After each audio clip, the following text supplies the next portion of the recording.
Visto de nômade digital em Portugal em 2024. Eu sei que vocês adoram esse tema aqui no canal e vocês estão pedindo muito por atualização, como estão rolando aí os vistos para Portugal de nômade digital este ano de 2024. Rolou alguma mudança? Não rolou? Quais são as atualizações que a gente pode fazer sobre esse assunto? Se você tem interesse em viver em Portugal, trabalhando para o exterior, ou seja, como nômade digital, fica aí que a gente já volta.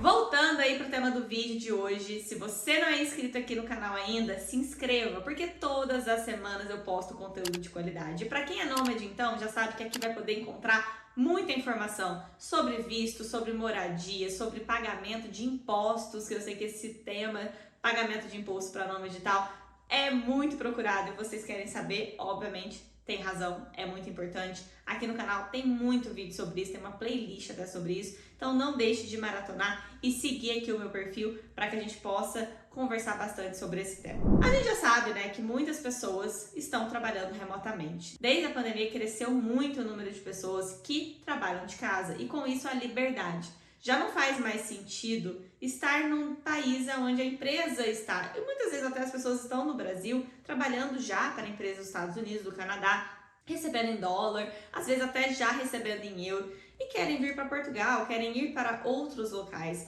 onde você possa viajar, possa ter mais qualidade de vida, né? Afinal de contas, nada é tão especial quanto você poder caminhar à noite na rua sem se preocupar. Realmente aqui em Portugal, eu digo que esse é um dos meus pontos preferidos de morar em terrinhas lusitanas, que é justamente a tranquilidade de poder sair pela rua à noite sem me preocupar como eu me preocuparia no Brasil. Então, se você pensa em um destino para viver, saiba que Portugal tem um visto específico para você, onde você pode viver e ainda trazer os seus familiares. E o cenário tem sido muito positivo, porque hoje em dia, o indeferimento de um pedido de visto por parte do consulado tem que ser justificado em ausência de fundamentação, né, legal. Ou seja, ausência de documentos que seriam fundamentais e que você não colocou no seu pedido. Então, se você colocar tudo certinho no seu pedido do visto para Portugal, ele vai ser deferido, ele não vai ser indeferido, como às vezes acontece num visto para os Estados Unidos ou para o Canadá, em que você tinha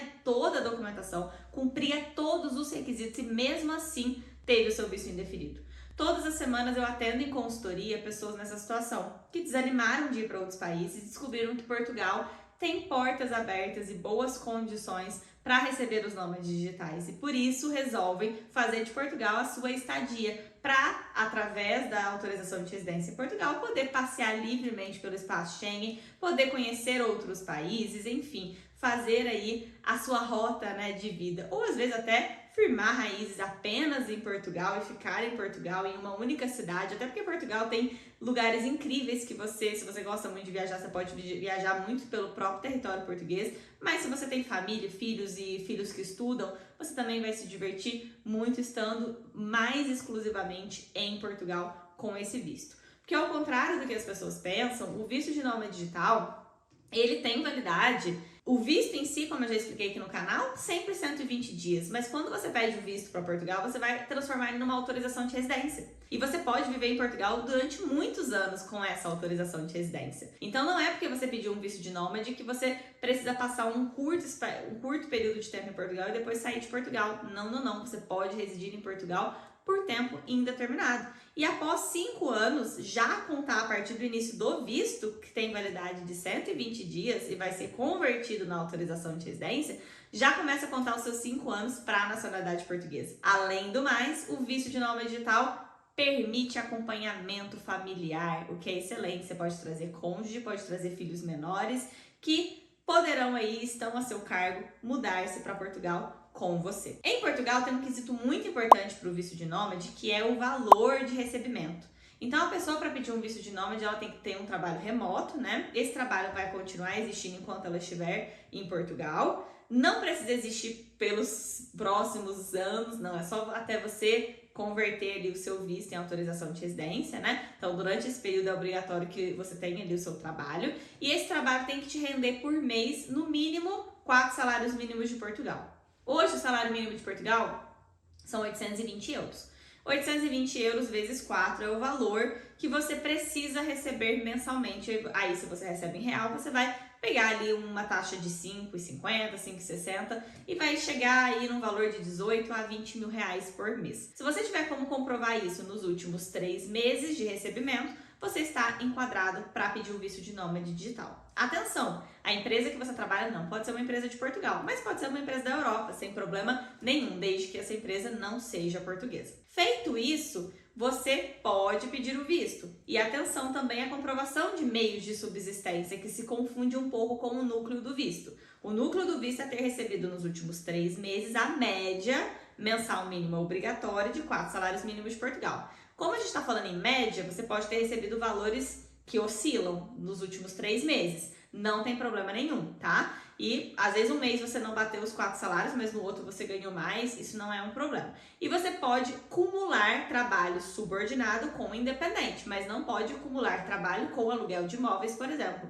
ou com rendimentos passivos. Esses rendimentos eles têm que ser ativos, frutos de um trabalho. Você pode apresentar um trabalho como PJ, tanto pode apresentar um trabalho subordinado ou somar os dois sem problema nenhum. Quando você trouxer filhos e trouxer esposa, você não vai somar nos 4 salários o valor de 50% do cônjuge ou 30% dos filhos de meios de subsistência, não. Você vai olhar na perspectiva de comprovação futura. Então, se você tem um contrato com essas empresas, você já tem como comprovar que você tem meios de subsistência, porque você tem rendimentos periódicos, estáveis e regulares. E é o valor do contrato que vai servir de comprovação para você e para sua família. E o valor de comprovação de meios de subsistência é de um salário para requerente principal, mais 50% para cada adulto envolvido no processo de acompanhamento familiar, mais 30% para cada menor. Então, entende a diferença entre comprovar um núcleo, para você dizer eu tenho o direito de pedir o visto de nômade, olhando os últimos 3 meses, e olhar para a projeção futura de recebimento para entender a comprovação de subsistência e os valores dos familiares?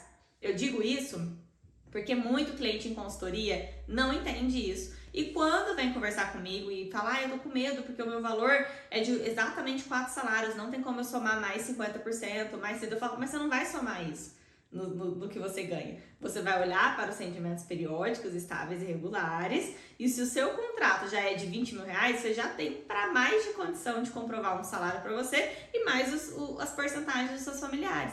E aí a pessoa entende. Mas eu sei que aqui no vídeo é mais difícil um pouco de você entender, mas eu espero que você esteja na mesma página que eu. E aproveite para comentar as suas dúvidas, para curtir esse vídeo e partilhar com o maior número de pessoas, para que esse vídeo seja mais recomendado e alcance ainda mais nômades digitais interessados em viver em terrinhas lusitanas. Feita essa parte da comprovação, o restante da documentação é documentação normal que a gente tem em pedido de visto, passaporte, comprovante de alojamento, uma boa carta de intenção para comprovar realmente todos esses valores. E tenha em mente que, se você puder pedir uma declaração do seu empregador, né, seja você trabalhador por conta, né, trabalhador CLT ou trabalhador independente, mas se você puder juntar uma declaração de que seu trabalho continuará enquanto você estiver em Portugal, você dá ainda mais firmeza para sua comprovação de meios de subsistência através deste contrato, mostrando realmente que você vai ter uma periodicidade garantida de recebimentos, mesmo que talvez, né, isso não aconteça na prática. Bom, eu gostaria de trazer esses pontos para você, espero que você tenha